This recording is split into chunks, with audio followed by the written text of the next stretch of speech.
The Why Me Project, an exclusive presentation of Faith Strong Today.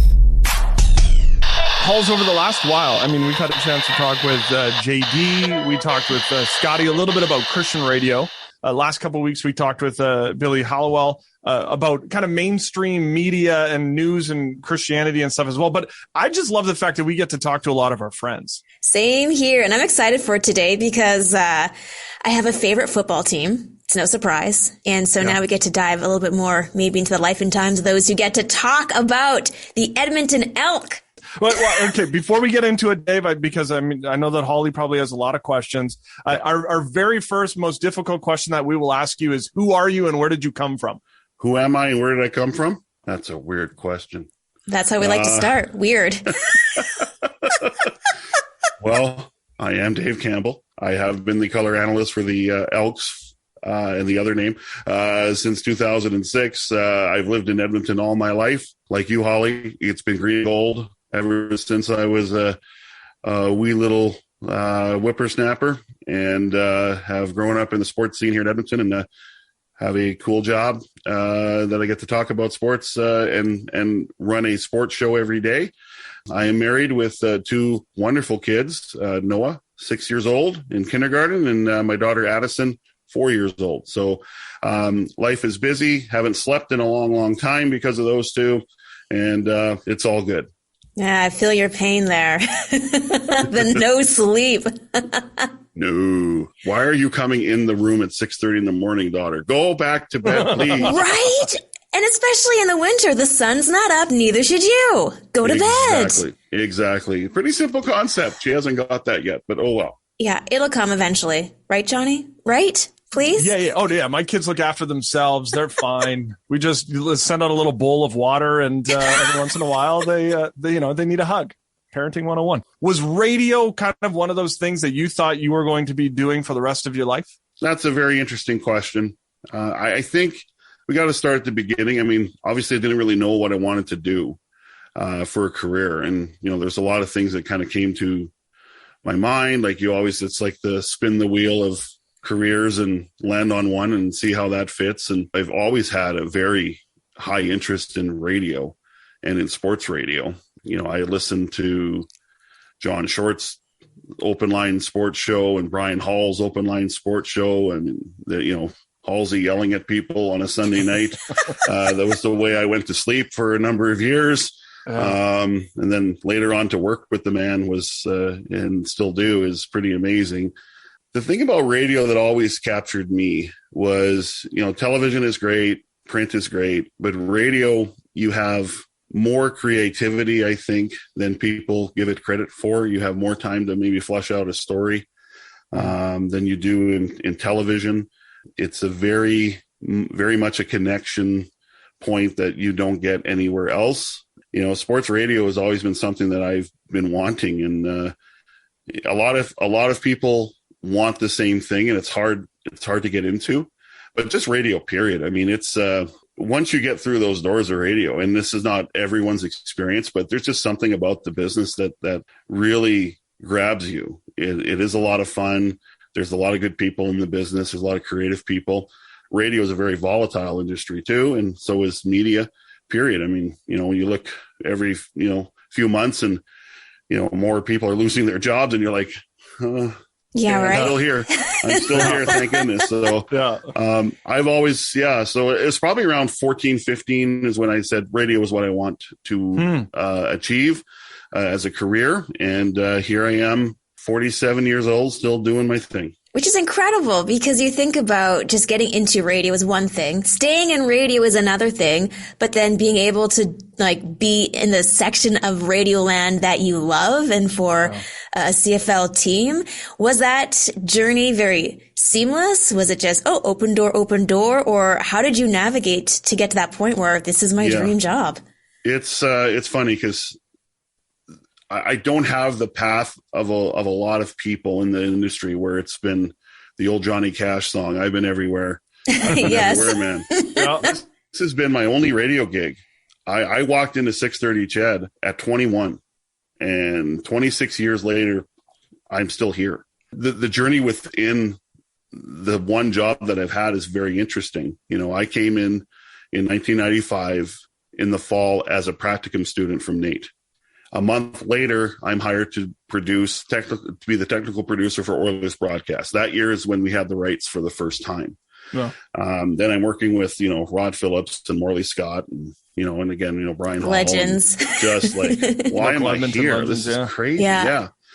I was a technical producer for 8 years, working nights and working unfavorable hours, but still finding a way to kind of get into the sports realm.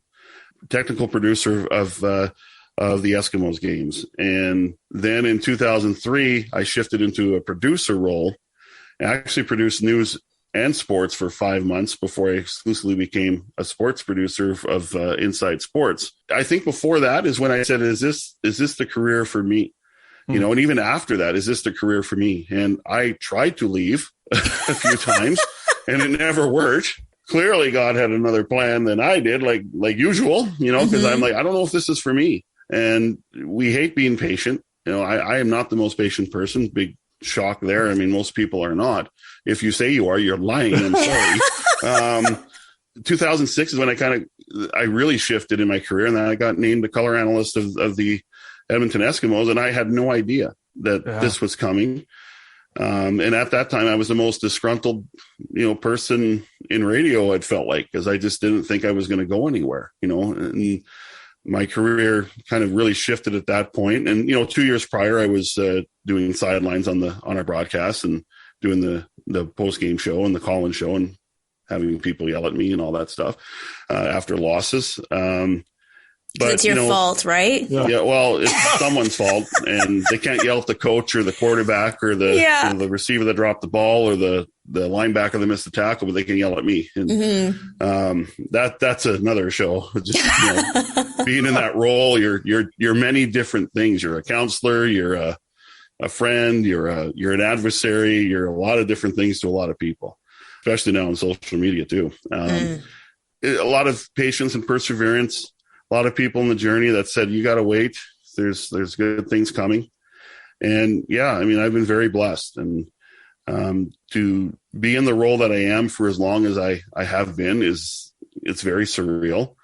And I don't often take a breath because as in this business, It's kind of hard to do that. And even in life, it's hard to do that. But it's kind of surreal that it's, coming up to my, what is it now? I don't know, 18th season, I think it is of Edmonton Elks broadcasts. And it's been an awesome journey. How much preparation goes into being the color of a football team, a football broadcast? Because I always like the play-by-play. I feel like the play-by-play guy gets all the credit, and the color guy is just like but in actual reality, a lot of times the color is, you're the filler, you're what makes it happen.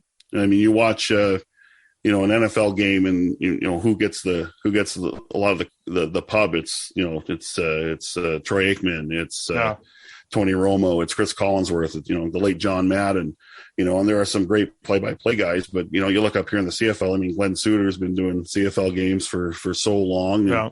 There's just something special about being in the color analyst role, and it's a lot of work. I didn't play CFL. I played high school. That's it. I did not play at the CFL level, and there was a lot of intimidation about going into this role, which I only had. Thanks, Brian Hall. Thanks, Halsey. He gave me 3 weeks notice before the first preseason game in Regina in 2006. So we're going to have it change.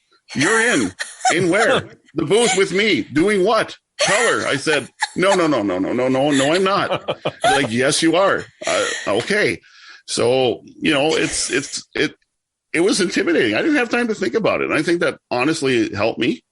And I've had to work. It feels like I've had to work extra hard, but I've had a lot of people around me that, a lot of good friends in the industry. You go on the road, you talk on the phone, you text, and, they've been very supportive of me.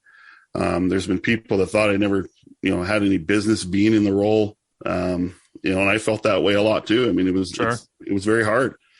And now, honestly, it took about 10 years for me to feel comfortable in the role. And now, it's just kind of honing my skills and adding some layers to it. But the thing about doing color for the Elks, it's not my full-time job.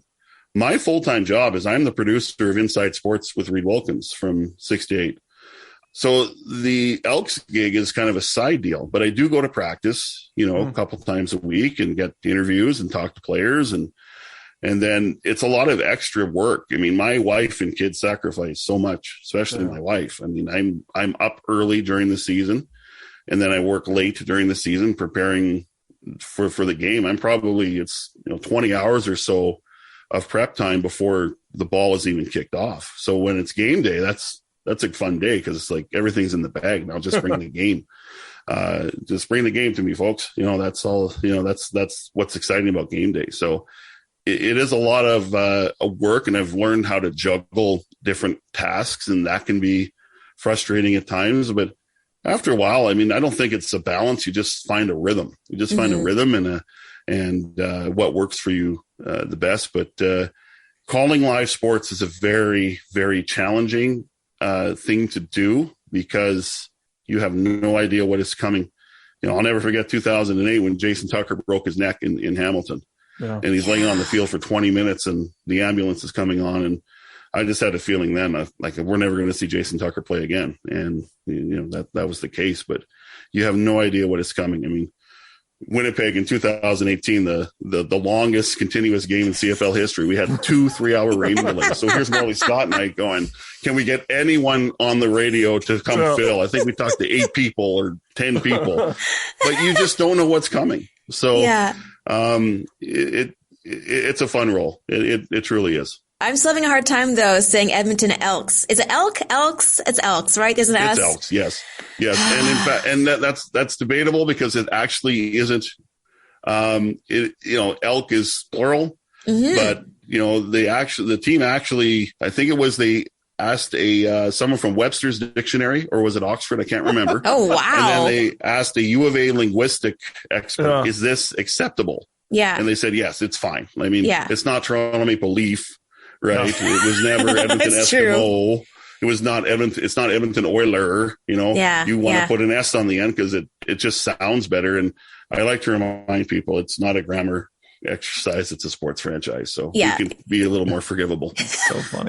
So, I mean, you've been a fan of the Edmonton football team growing up and now doing color for it. Is it hard to not be a homer? So I always say this to people. I am not an unbiased neutral. I'm not on a national medium or platform. I am Dave Campbell doing color on the Edmonton Elks broadcast, and I'm a huge fan.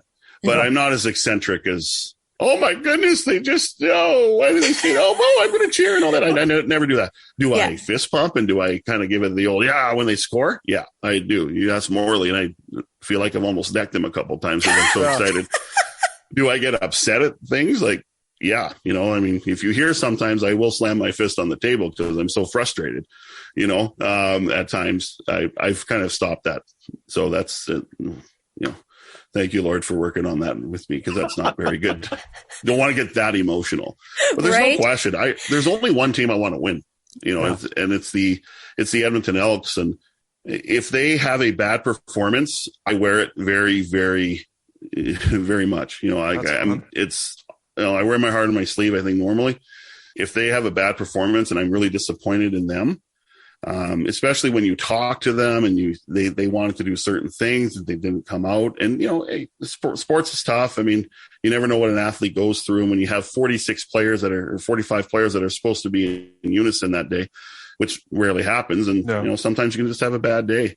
But I wear my green and gold on my sleeve and in my heart, and I want them to win. But, you can't be overboard. I don't like that.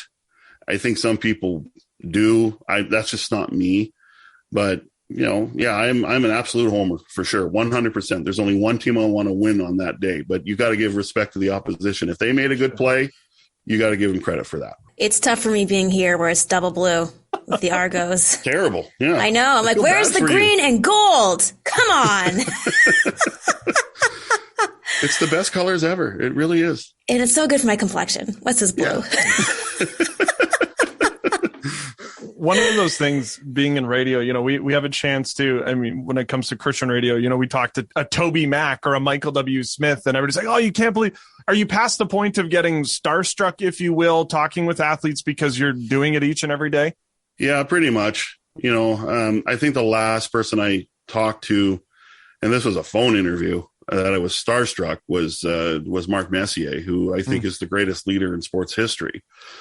Honestly, okay, so here's a great story. I think it was in 19. Shannon Sharpe was invited to one of the early home games. I don't know if you remember that. Yeah.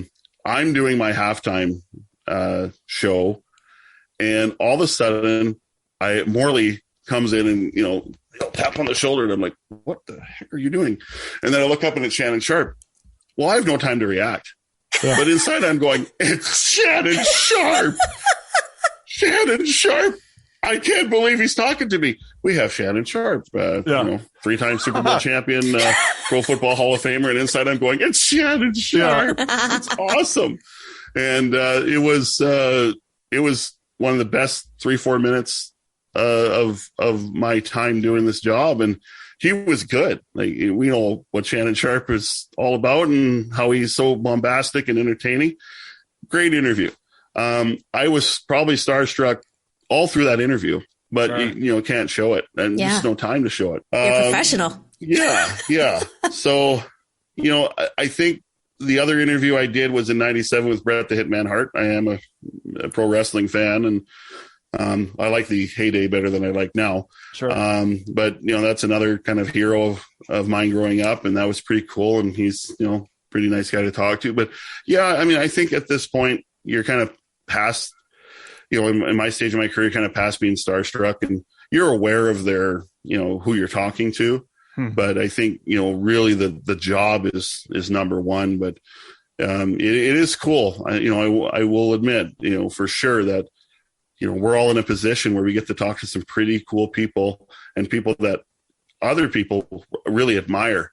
And if we can kind of be the go-between between, the subject matter that people are like, and then to, the fan or the listener, I think that's pretty cool. I think we have a pretty unique role in that area in this business.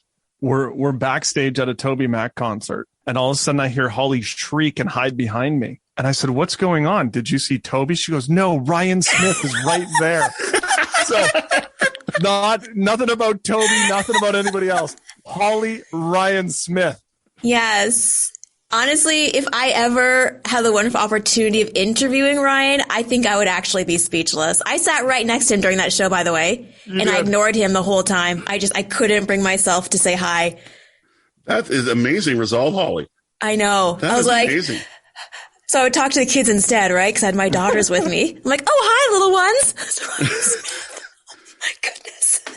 And Ryan would have talked to you, because Ryan's one of the nicest people you'll ever get to talk to. Yeah, so. I know. I couldn't. Missed opportunity. Twice, actually. I saw him at a restaurant for Valentine's Day. And my husband's like, "Isn't that like Ryan Smith, your favorite person of all time, next to me and Jesus?" And I'm like, "Yeah." He's like, "Why don't you say hi?" I'm like, I couldn't. Literally the only person. So there you go. Not to go like inside baseball kind of thing, but when it comes to inside sports, and I mean, it's something that you're producing. I mean, the color is one thing, the inside sports and being the producer of that. How much of you having to have knowledge for all of the sports and everything that is going on in the sports world are you diving into every day? Yeah, I think that has changed over the years. I think when we started the show back in 97, it was Sid Smith who was the original host, and I was the tech producer at that point. At that, social media wasn't a thing. The internet was kind of a thing, but really you could hide a lot of stuff and save a lot of stuff for certain parts of the day. And I think you did have to have more knowledge because you were kind of the go-between. You were kind of the internet back then, right? So if anything, kind of obscure, like I call it obscure up here because I don't think NASCAR is all that big up here, but I know there's fans, but there are people, who won the NASCAR race in Martinsville? Well, you have to know that, right? No. We're now, I think, because social media is so big and, people see things. I mean, people know the story usually before, Reed hits the air at 6:05 every night. So you have to present it in a different way where you have to give the people kind of what they want and what they're really interested in. So right now it's Oilers. Oilers are the big driver during hockey season. And then, we're very much covering the Elks when they make news. And then after that, it's, we're an NHL station, we're a CFL station, and then what other big stories are there? But, I think our identity is that we want to be a show, especially in these crazy times. You hear news content so much during the day, and when the show shifts to sports at 6, we want to be a soft place to fall. We want to talk about sports, talk about Oilers, talk about local stuff. We do a lot of U of A content and a lot of amateur sport. And I think, our identity is just, we're here to talk. We're here to have fun. We're here to talk about the sports you want.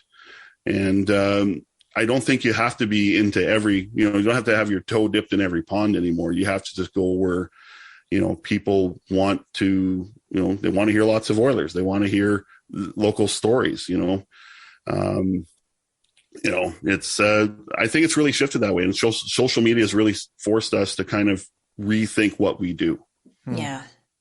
For the better, for the worst. Oh yeah. There's no question. Sometimes I think it's the latter. But you definitely have to be creative, and there are good platforms for social media and there are good ways to use it, but you just kind of got to get away from the muck. But that's hard because the muck kind of finds you, but that's a skill all in itself. So yeah, seriously.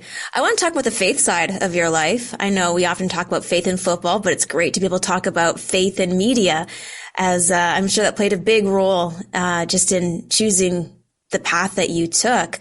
For you, when did your faith really become something that was a guiding force in your life? Yeah, so I accepted Christ into my heart at 18.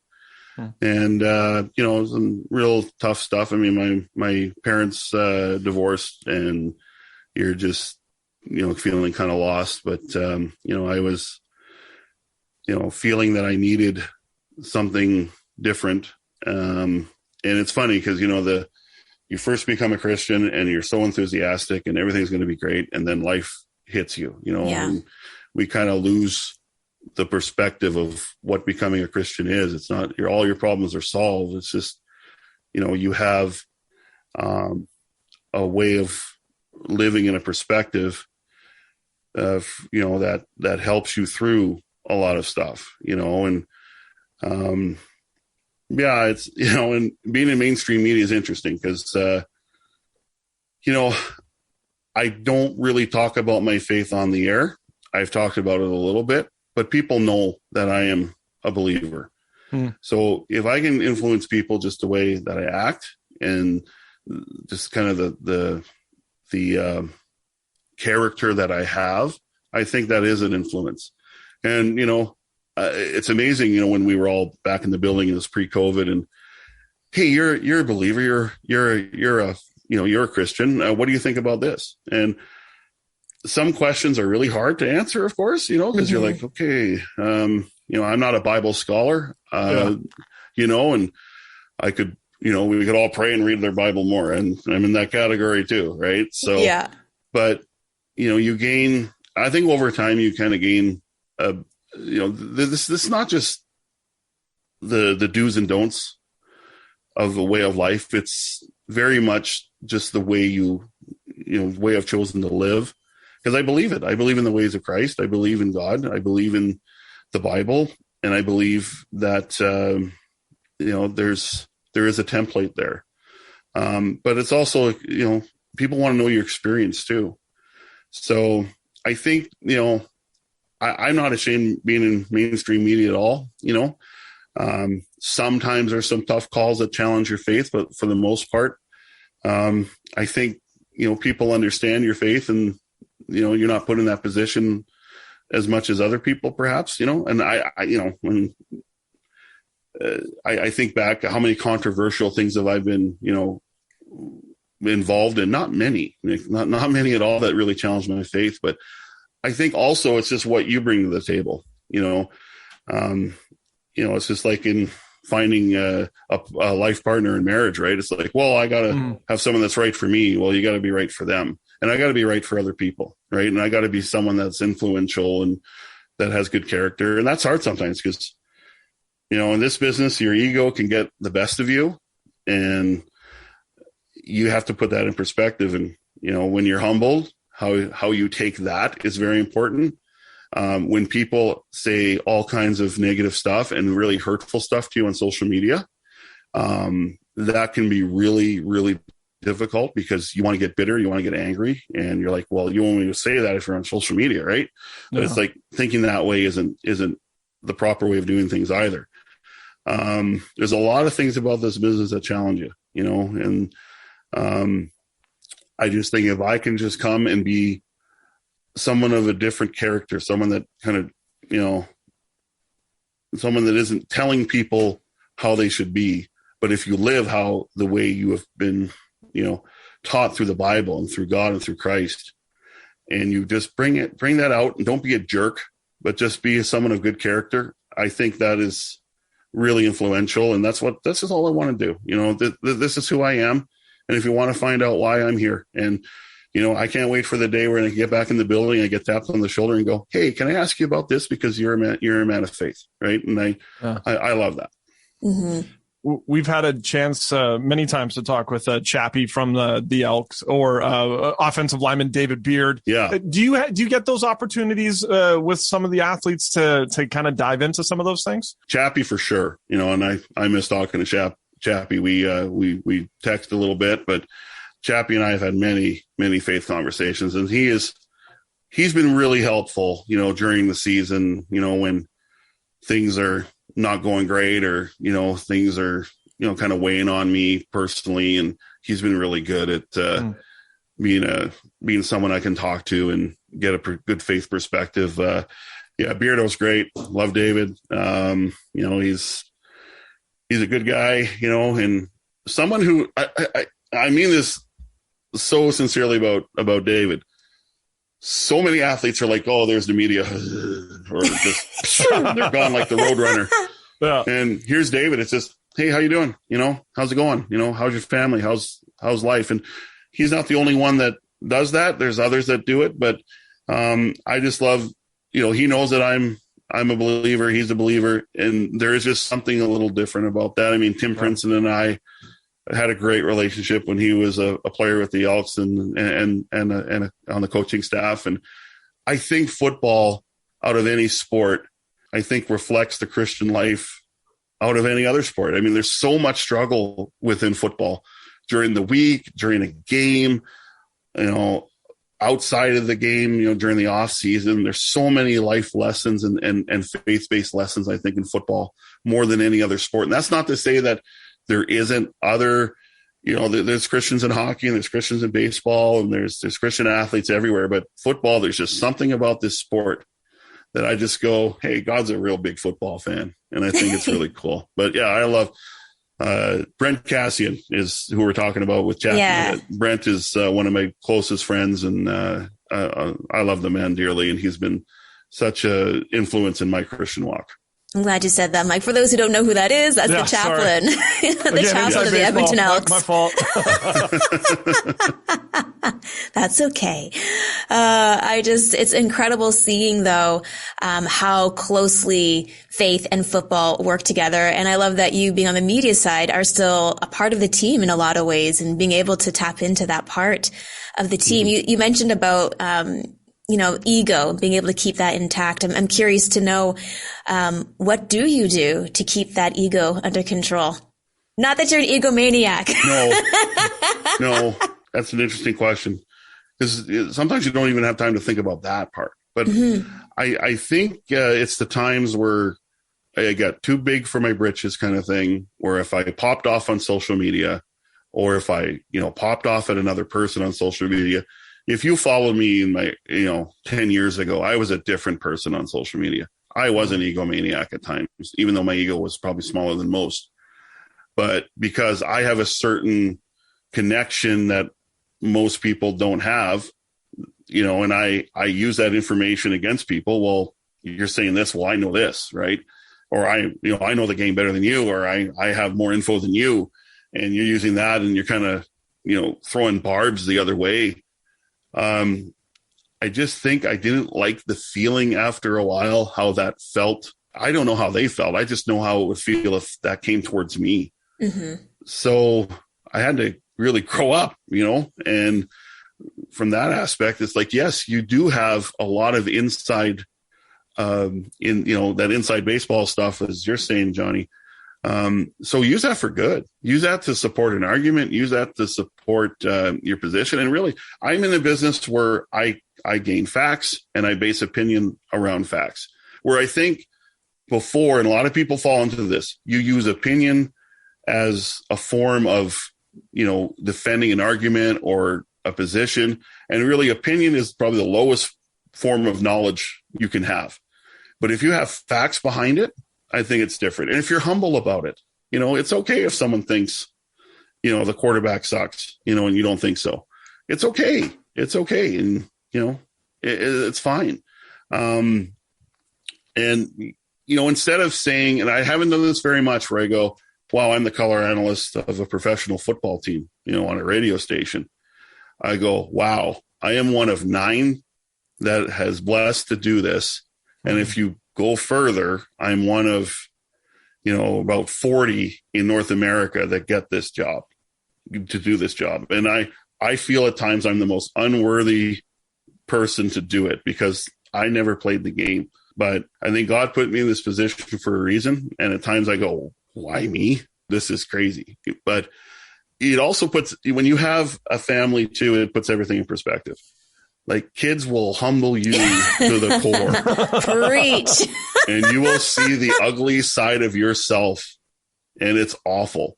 Mm-hmm. And when you think you have it all figured out, boy, they're really good at changing all the questions, right? And I think that's what I've learned a lot too. Is you don't have everything figured out. So always learn. Always be willing to be teachable, to be coachable, to be wrong, and to really be forgiving, and to let people be who they are too. If you encounter a jerk on social media, let him be a jerk. You don't have to encounter them.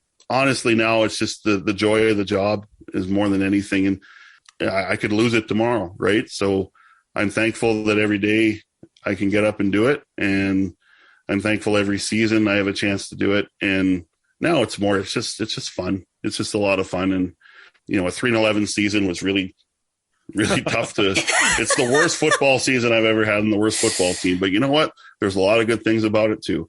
Didn't have a season in 2020, so it was just nice to kind of get back and do what I wanted to do, or, what I love doing again. So I think God is very good at going, I think, where's your humility? Where's your humility? And I think I'm more aware of it than I was before. Well, you kind of already mentioned your why me moment about just being honored to be in this position that you are in and the gratitude. Do you have any other why me moments? Yeah, I kind of referenced, how kids can really, really bring you to your knees. Yeah. And I do say like, why me? Why am I able to be in the position that I'm in? Right. And it's 100% blessing. There's no question.